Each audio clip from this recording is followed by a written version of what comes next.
Tēnā koutou, tēnā koutou, tēnā koutou katoa. Nau mai, piki mai, haere mai, ki te Gospel Conversations. And also to Lent 3. Welcome to you three, all in or around Ōtepota Dunedin as far as I can see. Welcome to you conversationists and sermon preparers out in the wilderness there. And welcome to all dipping their toes into this text. We're in Exodus. Hopefully we're finding some lenses by which to understand a bit of John as well. Let's see. Here's your chance, Anne. You've got some background for us. Yeah, okay. So in this story, we join the people of Israel very near the beginning of their wilderness wanderings. You know, they've gone through these amazing acts of God, defeating Pharaoh and the Egyptian gods, and then they've gone through Passover. They've been pursued by the Egyptian army and experienced God's protection and defeated the oppressors through the Red Sea. So it's all amazing stuff. It's all high-powered.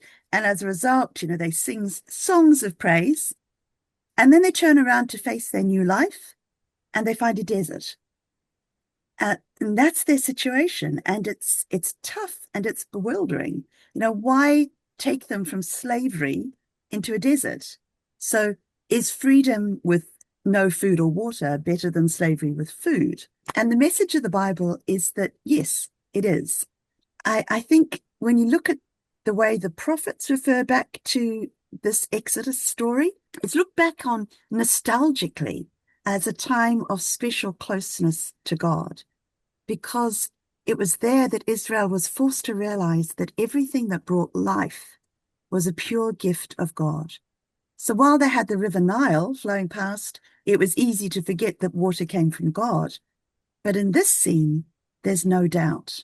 And this message of God being the source of water and therefore the source of life then becomes a powerful theme through the Old and the New Testament. Now, water becomes a symbol of life coming from God, the source of all life, to water the world. And it's used symbolically to symbolize our thirst for life and the ways we try to quench that thirst. So the whole book of Psalms, of course, starts with the psalm about the blessed tree being the one that's planted by living waters, which means the one that trusts in God's word.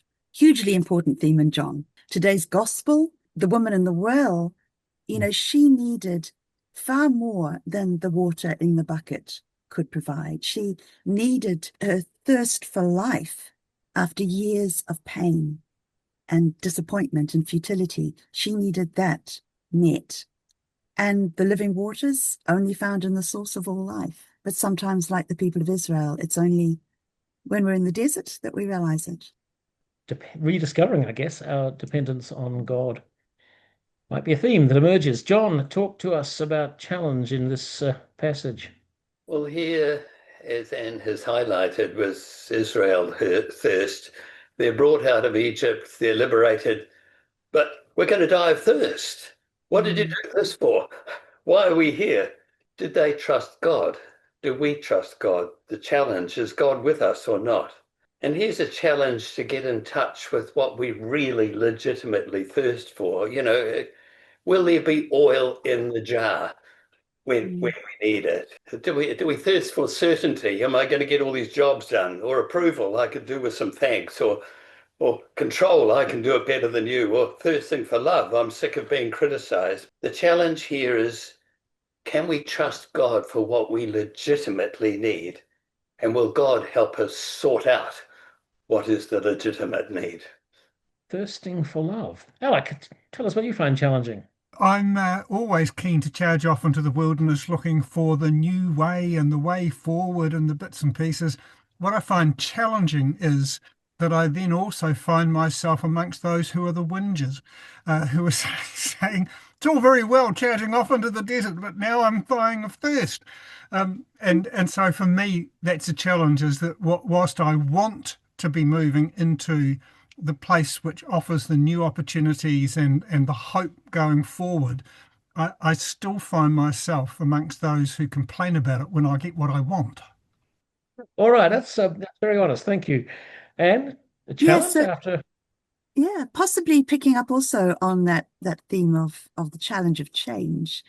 So Israel's essentially disappointed with God and disappointed that their promised land was a desert or the other side of a desert. But I think it turns out that the desert is exactly what Israel needed, because they had a long process to go through, learning how to not be slaves, moving from being a people accustomed to being oppressed and having everything in their lives kind of decided for them, into a people ready for freedom. And it's not something that happens instantly.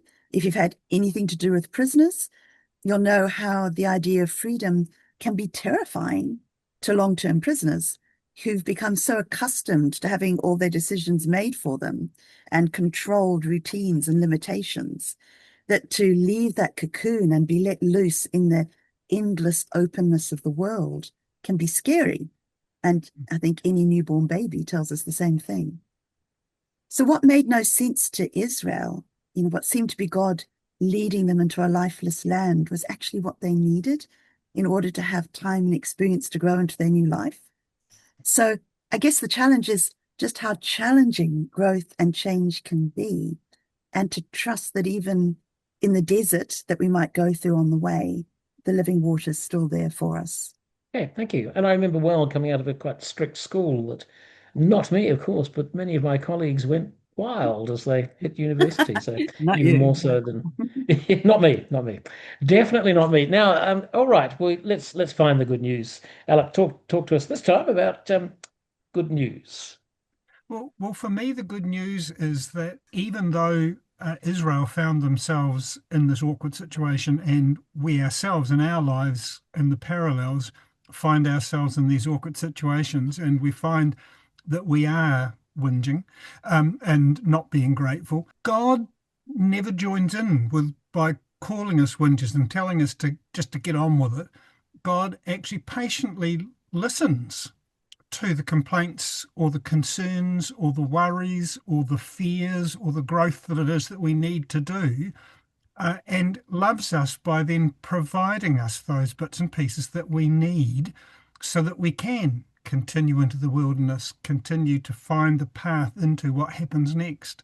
And I just find that such good news that, even when I am not my best self and aren't all that I want to live up to and be, God doesn't criticize me, but actually encourages me by providing what's required to carry on and do the work that's needed to be done.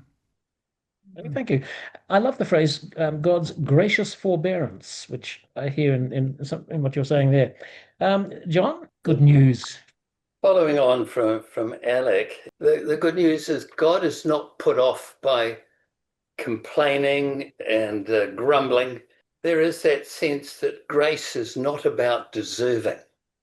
The fullness of God's grace is not put off by any of our bad attitudes. And so water is provided while they were still complaining.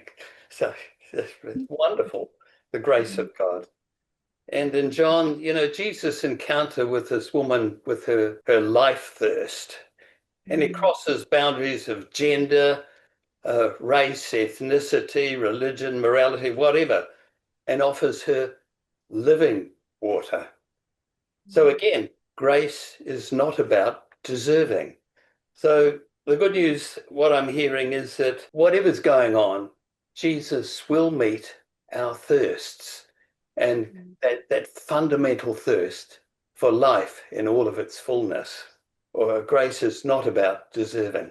Thank you, John. And let's hear, Anne, what for you is good news in this. Well, I love that linking of grace into this whole story. I love linking grace into any story, really. But for me, it is this theme of living water. I just love the way that is developed from this story. In fact, prior to this story as well. But to take up, Paul's idea that somehow the rock that the water came from is Jesus. Paul says that bizarre thing in 1 Corinthians 10. So Jesus as the source of life. And to me, what amazingly, overwhelmingly good news that is, given that not only Did Jesus come that we might have life and have it in all its fullness now? But also this idea that when we pass through the ultimate desert of death, we're going to be welcomed by the ultimate source of life. And how amazing is that? Lovely juxtaposition there. Thank you. So let's find our so what. John, for you. So what is a call, I think, to be open to the life flow that comes from Jesus, that living water, and like the Samaritan woman, to become a spring of living water to others. It's a lovely phrase. Yeah. Thank you. And for you, so what? John's really said it. This idea of the reason we are filled with life is so it can flow out. But I can give another couple of biblical examples of that, I guess. Right back at the beginning in Genesis 2, the whole world is a desert, and God causes the water to rise up and water the garden, created for Adam and Eve. And then from that flows out the 4 rivers, which then water the rest of the earth. That is, I think, a beautiful picture of our calling, I guess. Later in John 7, Jesus says, whoever believes in me, as the scriptures have said, out of his heart or her heart will flow rivers of living water. And that's I think, quite an inspirational sort of picture as a so what. It is indeed. And for you, Alec? My so what, what am I going to do about it? I guess it's Lent, so it's a good time to be actually looking at what you're going to actually be doing in your relationship with God. I guess this passage encourages me to keep working at the learning to trust God more and to be perhaps somewhat more realistic about the cost of following God. So if you do want to go into the desert, if you do want to find blue pears, if you do want to find the new way, then there actually will be a cost to that. And you perhaps need to think about that before you put your hand up to rush into some of these things. The last so what for me is that I want to do some more praying for those who are cast into the roles of, those who lead people through the desert, people who actually are trying to take us as a church, as a people, into a new relationship with God. It's a bother of a job. And I think we need a lot of support for those people. So even when I'm not prepared at this moment to go into the wilderness myself, I need to be being prepared to pray for those who are leading us into those places, because I think deserts are not optional. We are being called through them to the new life that lives on the other side. And that's my Thank you. And very good at this roughly the sort of midpoint in Lent to be reflecting on that. So thank you all three for taking us into this living water, letting us dwell on it for a few moments. Thanks very much.